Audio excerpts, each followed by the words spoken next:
Hi everyone, thanks for tuning in to this edition of the bi-weekly President's Video. And I'm here today with Colin Combs, who is our Associate Vice President for Research. Colin, good to see you.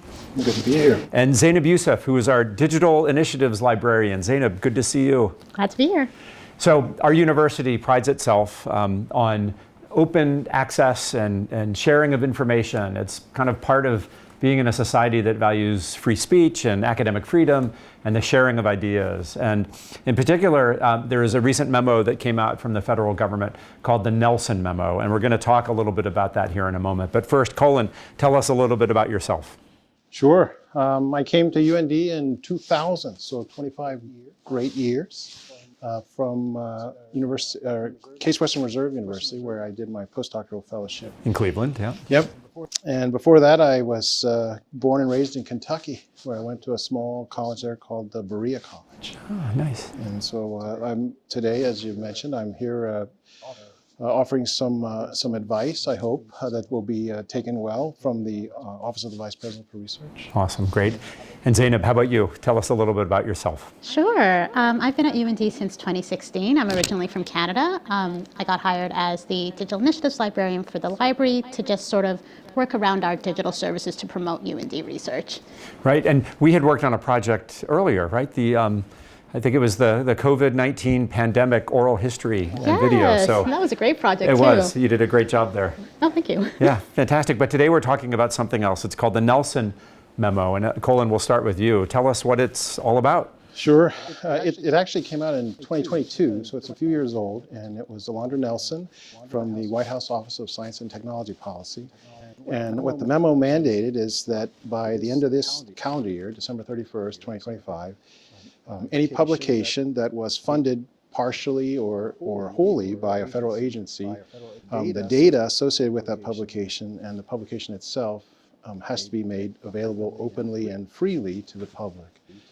So that was a departure from the old memo, which we all operated with, that was the Holdren memo from 2013. And in that, publishers were allowed to embargo the publication for a year or more, so that if you had a subscription, you could read it. But if you didn't have a subscription, you might have to wait before you could read the data or look at the data. So it's a bit of a change from the way we've been operating. And which federal agencies are involved in this? And I know they probably have their own timelines as well. Yep. So previously, only federal agencies that had an annual budget of more than 100 million were required to comply. Now, any federal agency that funds research, if that research was supported by an agency, and it's beyond STEM, it's humanities and social sciences, they must comply and have a policy in place by the end of the calendar year.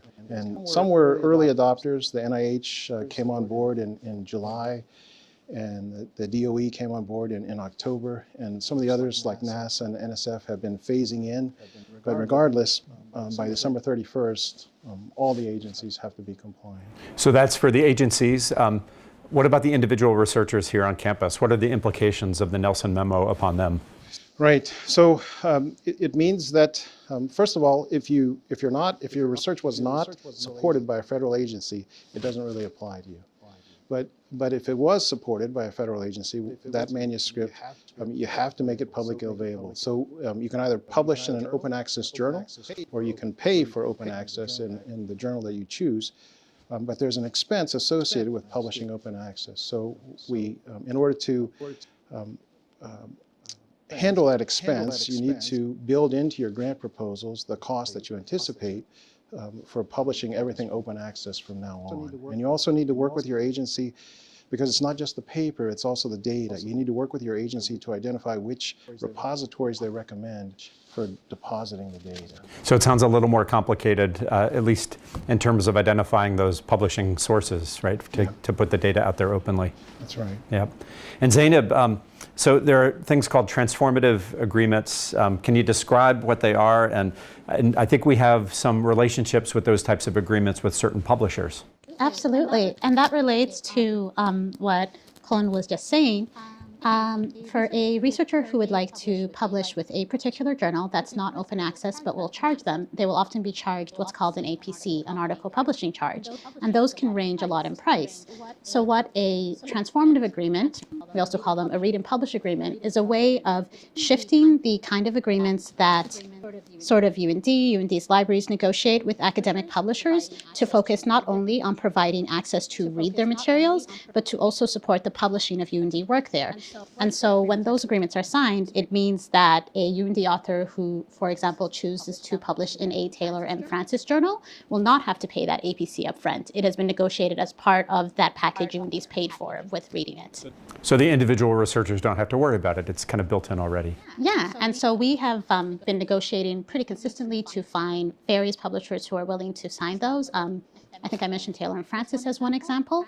You can check, researchers who are looking to see where those funds would be covered could go to the library website, and we've got this great tool called SciFree where you can just search your journal and you'll find out. It'll say, this is already paid, or if you talk to so-and-so, this is how you would get that covered. What's the name of the tool? SciFree. Okay, awesome, great. And then keeping on going on the resources, what other resources does UND have to support our researchers in meeting these new public requirements?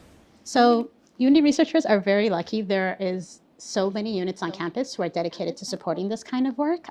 They can speak to people over in research and sponsored program development, like Michael Sadler, around negotiating their funding agreements, or if they're with the med school, there's a grants management team there, so people like Susan Holden. And so all of them can help them figure out what those requirements look like for them.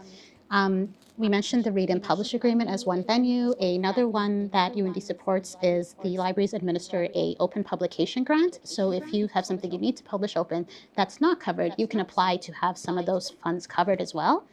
And the big resource that I really like to draw people's attention to is we have a webpage. It's called Navigating Public Access to Research. And if you go to the library website, library.und.edu, it's in a central place, and it will cover sort of the resources that we have, who to contact in various UND units, advice around the data piece that we mentioned earlier in terms of how to make that publicly available.